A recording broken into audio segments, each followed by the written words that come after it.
From my Indian roots straight to your kitchen, this 10-minute Paneer Peas Kheema is simple, wholesome and bursting with flavor. Start by grating half a block of paneer, the star of this dish.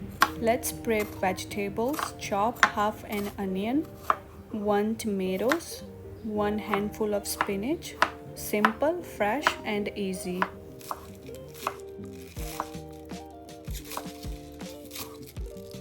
In a pan, heat 2 tablespoons of ghee and 1 tablespoon of avocado oil. Add 1 tablespoon of cumin seeds. Add chopped onions.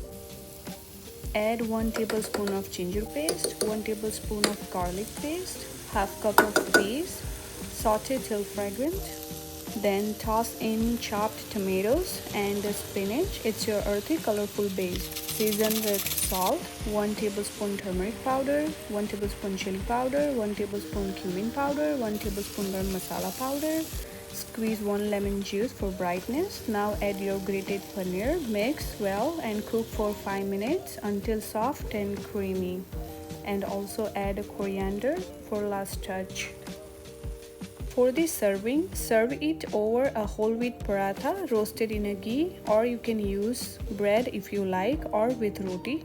Top with your healthy paneer mix. Top with cilantro, sliced onion and also a side of a Greek yogurt. Simple, comforting, rooted in my Indian heritage. If you like this recipe, don't forget to like, comment and subscribe to Soulful Kitchen for more healing recipes every week. Thank you. See you.